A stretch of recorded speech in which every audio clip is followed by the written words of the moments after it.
And we begin with that breaking news on Capitol Hill tonight. Congress managed to avoid a government shutdown for the time being. Lawmakers just approved a temporary funding bill that just 3 hours ago spares the nation from going into a government shutdown, reaching that midnight deadline.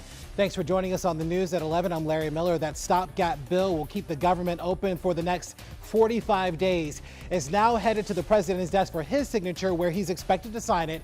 But given it's only the next 45 days, that means we could be right back in the same situation right before Thanksgiving. Let's get right on over to Leslie Moreno. She joins us live from Capitol Hill for us tonight. Leslie, all week long we thought this shutdown was going to happen. What helped us get over the finish line here? Larry, this last-minute spending bill was put forth by House Speaker Kevin McCarthy this morning. He dropped his demands for high spending cuts and relied heavily on Democratic votes to get this passed. This bill increases federal disaster assistance funding but does not provide aid for Ukraine or border security. It's been a day full of twists and turns, but the American people can breathe a sigh of relief. There will be no government shutdown. Just hours ago, the Senate voted to approve a 45-day federal spending plan. Earlier, House Speaker Kevin McCarthy crafted the measure and pushed it through despite opposition from hard-right Republican members of his own party. The bill is passed, and without objection, the motion to reconsider is laid on the table.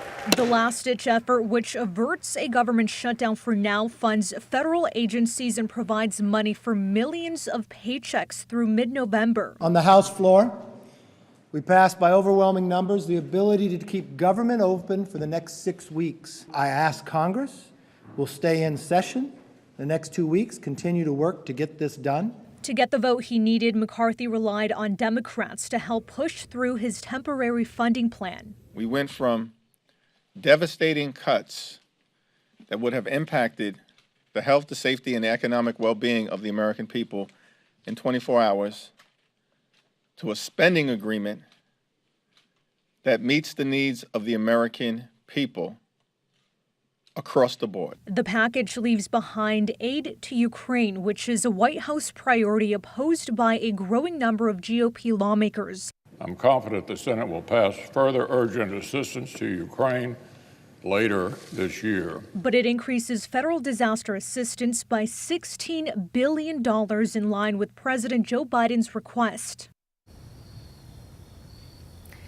Now, it won't be long before lawmakers have to scramble once again to reach a long-term agreement. This only funds the government through November 17th. So, Larry, we'll have to wait and see what happens next. Leslie Moreno reporting live on Capitol Hill for us tonight. Leslie, thank you so much.